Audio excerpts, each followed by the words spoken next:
The Wonderful Wizard of Oz Chapter 16. The Magic Art of the Great Humbug. Next morning the Scarecrow said to his friends, "Congratulate me. I am going to Oz to get my brains at last. When I return I shall be as other men are." "I have always liked you as you were," said Dorothy simply. "It is kind of you to like a scarecrow," he replied. "But surely you will think more of me when you hear the splendid thoughts my new brain is going to turn out." Then he said goodbye to them all in a cheerful voice and went to the throne room, where he rapped upon the door. "Come in," said Oz. The Scarecrow went in and found the little man sitting down by the window, engaged in deep thought. "I have come for my brains," remarked the Scarecrow, a little uneasily. "Oh, yes. Sit down in that chair, please," replied Oz. "You must excuse me for taking your head off, but I shall have to do it in order to put your brains in their proper place." "That's all right," said the Scarecrow. "You are quite welcome to take my head off, as long as it will be a better one when you put it on again." So the wizard unfastened his head and emptied out the straw. Then he entered the back room and took up a measure of bran, which he mixed with a great many pins and needles. Having shaken them together thoroughly, he filled the top of the Scarecrow's head with the mixture and stuffed the rest of the space with straw to hold it in place. When he had fastened the Scarecrow's head on his body again, he said to him, "Hereafter you will be a great man, for I have given you a lot of brand new brains." The Scarecrow was both pleased and proud at the fulfillment of his greatest wish, and having thanked us warmly, he went back to his friends. Dorothy looked at him curiously. His head was quite bulged out at the top with brains. "How do you feel?" she asked. "I feel wise indeed," he answered earnestly. "When I get used to my brains, I shall know everything." "Why are those needles and pins sticking out of your head?" asked the Tin Woodman.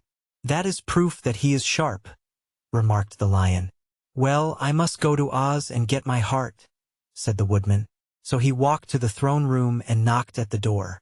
"Come in," called Oz, and the Woodman entered and said, "I have come for my heart."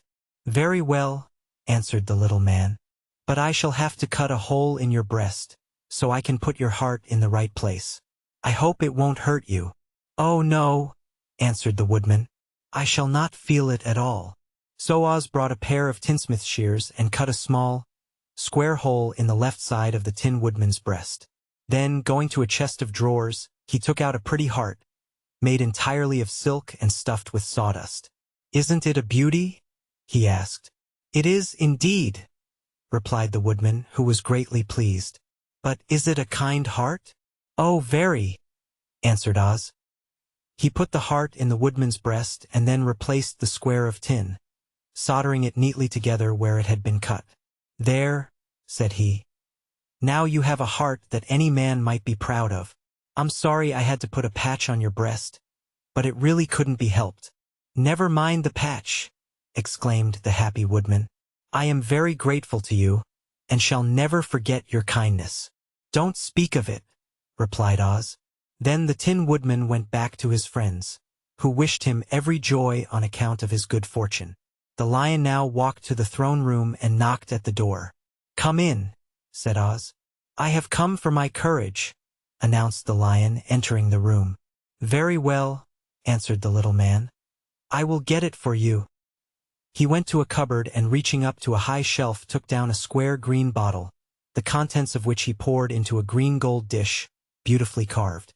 Placing this before the Cowardly Lion, who sniffed at it as if he did not like it, the wizard said, "Drink." "What is it?" asked the Lion. "Well," answered Oz, "if it were inside of you, it would be courage. Of course, that courage is always inside one. So that this really cannot be called courage until you have swallowed it. Therefore, I advise you to drink it as soon as possible." The Lion hesitated no longer, but drank till the dish was empty. "How do you feel now?" asked Oz. "Full of courage," replied the Lion, who went joyfully back to his friends to tell them of his good fortune.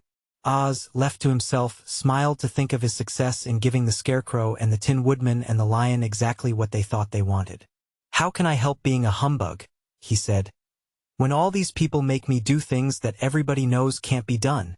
It was easy to make the Scarecrow and the Lion and the Woodman happy, because they imagined I could do anything.